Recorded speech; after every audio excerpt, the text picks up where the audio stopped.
Fear is real. Perhaps you felt it rise up in you with questions like, will I disappoint my boss or my upline? Will I lose my job? Am I doing a good job? What if I make a mistake and I lose people's trust?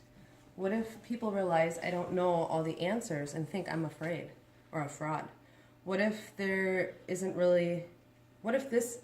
isn't really my calling and I fail? What if I disappoint God? If you've asked yourself these questions, then congratulations, you're normal. Believe it or not, the presence of fear, even as a leader, in your workplace does not mean your workplace is unhealthy or that you or those leading you are somehow flawed. Fear is common to all mankind. The good news is, with these 10 insights to managing fear, you can overcome fear and help those you lead overcome it as well. So recognize the purpose of fear. I read an article recently that said, fear serves no purpose. And while I understand the author's point, as a Christian, I believe that fear does indeed have a purpose manipulatively designed by the devil himself. Simply put, we must recognize the purpose of fear. It is to distract us from the work God has created us to do. How you respond to fear matters. There are some pretty common responses we all have to fear, responses that are deeply ingrained in our genetic makeup. They are responses that tell us to tuck our tails and run, or to stand our ground and fight, regardless of who goes down in the process. Being aware of our fear and how we personally respond to it helps us combat its effect and power over us. It is not the presence of fear, but a response to fear, both as leaders and as individuals, that matters. Beware of the lizard brain response.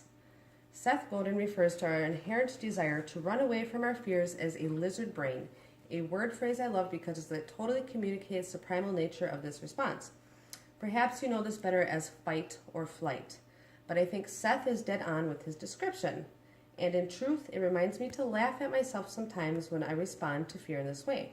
Beware of when you're in lizard brain. So have you guys ever heard of lizard brain before? Never. You have? Okay. I never have. I haven't either. You have, Mom? Oh. So I'm going to play this little cartoon. So I'm going to stand over here. It explains.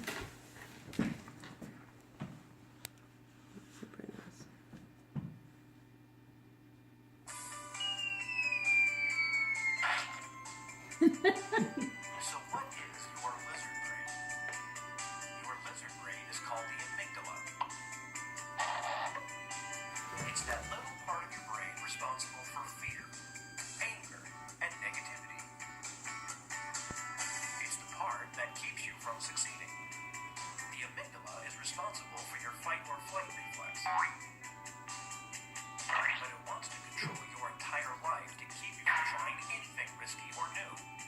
It's the part of you telling you that you need a plan B, that your new idea will get you fired or bankrupt you, or that starting your own business will ruin your life, that you should shut up, sit down, and do what you're told. The amygdala is the oldest part of the brain, and it's hardwired to take over when it senses danger, but that doesn't mean you can't beat it. The first step is to recognize the lizard brain tactics. Here are some ways the lizard brain can sabotage you. You'll often procrastinate or be overly critical of your work. You'll invent anxiety and sometimes obsess over details, and the lizard brain always makes excuses. Now that you know what to look for, how do you fight the lizard brain? Allow yourself to have bad ideas. Don't make a plan B just in case. Train yourself to do the exact opposite of the lizard brain. Embrace failure as a learning experience. And make no excuses. Ship on time, every time. If you change your perspective, it will become easier to fight and win those battles that have kept you stuck. And move on to making the world better with your ideas.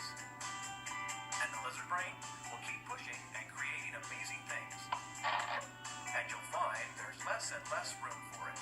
And that screaming resistance you used to hear will fade to a sad little whisper. So get out there and make a difference. And while you're at it, why not pick up a copy of Linchpin? Okay, so that explains what lizard brain was. And I was like, holy cow, like, I have lizard brain a lot. Oh, I think we all do. A lot. And what part of the lizard brain do you think that most people suffer with most? Procrastination. Procrastination. What was the last one? Is it overthinking? Yeah. Overthinking. So Excuses Get critical, being Excuses, overly yeah. critical of There you yourself. go. of yourself. Yep. So release your stress. Fear creates stress, and stress makes us selfish, self-righteous, judgmental, and paranoid. And trust me, no one wants to be friends with that version of you. The more stressed you feel, the more you give into the effects of fear. It is a vicious cycle. When you feel stressed out, find a release for your stress. Take a walk, take a break, read a book, talk to a friend. You know what works best for you. Don't go viral. Fear creates in us a viral response. I'm not talking social media viral responses here, folks. I mean a good old life-sucking virus. Fear creates in us an actual physical response. It begins with a knot in our stomachs, a heaviness in our chest, a weight on our shoulders, and spreads, well, like a virus, causing us to isolate ourselves, lest others notice we are worried, withdrawn, or worse yet, silently and passively angry. And there is a healthy approach to fear. As I said earlier, fear is real and it exists in the healthiest of environments.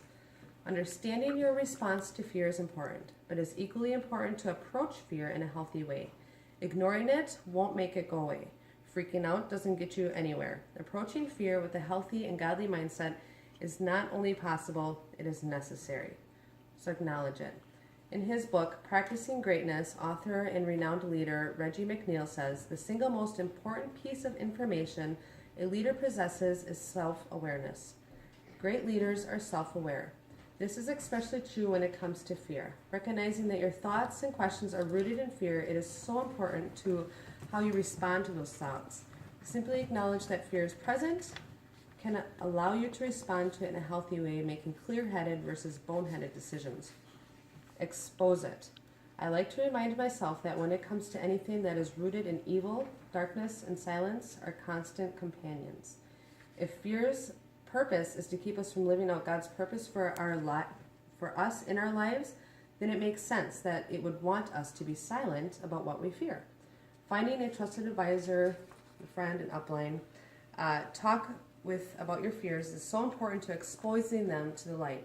Being open about your fears and responding to them in a healthy way brings freedom. Speak truth over it. It is important for us to take a healthy look at our fear, acknowledge its presence, and adjust accordingly. Reduce its power over by talking about what we fear, and then call what it is, a lie. The best way to overcome any tool of the enemy is to speak truth. When you sense fear speaking to you, speak truth. Here it says example, people are not going to lose trust in me. That's fear talking. God has called me to his work. So basically these, I feel, are the affirmations that we need to do. Yeah, I know it's basic, but we so often overlook the power of simply speaking the truth. And lastly, a word about fear-driven environments. And lastly, I would completely remiss if I didn't address the fact that real fear-driven environments do exist. Fear-driven environments are often that way because the leader lacks the ability to lead effectively and can control the organization with those tactics. If you are in an organization that is fear-driven and cannot effectively change the culture, you have to decide whether your calling is there or if you need to break free. But great leadership requires a constant willingness to be transformed into the person we were created to be.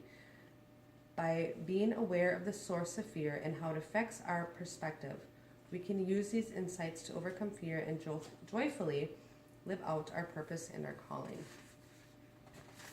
So. That's good. Very good.